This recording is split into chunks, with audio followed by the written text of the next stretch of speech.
Doctor Tahira, यहाँ पे फिर जो मदर इन लॉ की या ससुराल वालों की जो इनसिक्योरिटीज हैं उनको फिर कैसे ओवरकम किया जाएगा? क्योंकि वहाँ पे फिर हस्बैंड का बहुत बड़ा रोल होता है कि वो बैलेंस रखे, बीवी को भी बैलेंस में रखे और सास या ससुराल वालों को भी बैलेंस में रखे। बहुत इम्पोर्टेंट बात किया आपने फलक। बेसिकली देखिए, हम ना आज तक हमने ये सुना है कि औरतें जो वो घर बनाती हैं, औरतें घर नहीं बनाती, औरतें घर चला रही होती हैं।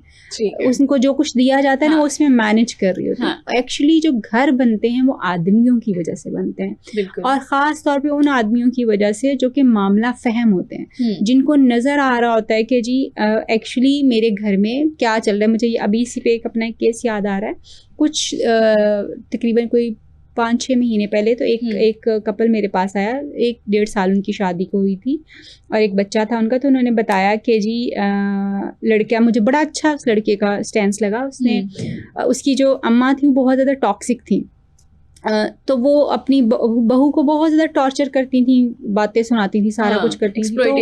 एक्सप्लॉयटेशन हर तरह की जो हो रही होती थी। तो उसने अपने हस्बैंड को बताया, वो खुद नहीं उसने अपनी सास के साथ कोई बदतमीज़ी की या उसको कॉन्फ्रंट नहीं किया, उसने खुद उसने अपने हस्बैंड को बताया कि बेसिकली जो है ना ये चीज़ जो है वो हो रही।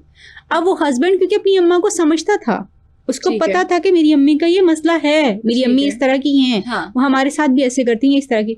तो वो उसको अंडरस्टैंड करते हुए उसने उसको प्रोटेक्ट कर लिया, अपनी बीवी को, और अपनी अम्मी को चीज़ें समझानी, या उसने अपनी बीवी को ये बताना शुरू कर दिया कि तुमने हैंडल कैसे करना है इसको, और इसको एक कान से सुन के दूसरे कान से जो है निकालने की कोशिश करो। बिकॉज वो माँ है, मैं उनको कुछ कह नहीं सकता, लेकिन मैं तुम्हारी बात को डिनाई नहीं कर। अब यही कहना बंदे का बहुत ज़्यादा हो जाता है कि एटलीस्ट मेरे हस्बैंड को ये बात पता है कि ये चीज़ जो है वो हो रही। फिर उसने उसका जो सोल्यूशन निकाला, बेसिकली उसने उसको जो है दोनों ने एक ही घर में पोर्शंस में अलग कर दिया कि ये आमना सामना जो है कम से कम हो, और चीज़ें जो है, और वो स्मूथ हो गया रिलेशनशिप उनका। डॉक्टर ताहिरा, आप ये भी तो देखिए कि जहाँ पे लड़का अकलौता होता है ना, तो वहाँ पे जिम्मेदारियां भी उसके ऊपर बहुत ज़्यादा होती हैं। बहुत फिर उसको कह दिया जाता है कि जो लड़का है वो माँ के साथ हर बात शेयर करे।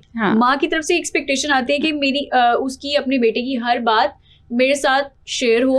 बीवी की बातें मुझे पता चले, बातें भी जो है शेयर होनी चाहिए। क्लोज डोर में जो बातें हो रही हैं वो ससुराल वालों को या सास को लाजमी पता हो इकलौते बेटे की। और वो पूछते भी, ऐसे लोग आते हैं आपके पास? बिल्कुल ऐसे लोग होते हैं, और ऐसी बहुएं आके बताती हैं, जैसी सास जो है उनसे सवाल करती है, या इवन अपने बेटे से। आप ये देखो ना, ये तो सवाल बहुत ही कॉमन है हमारे यहाँ पे कि कुछ हुआ।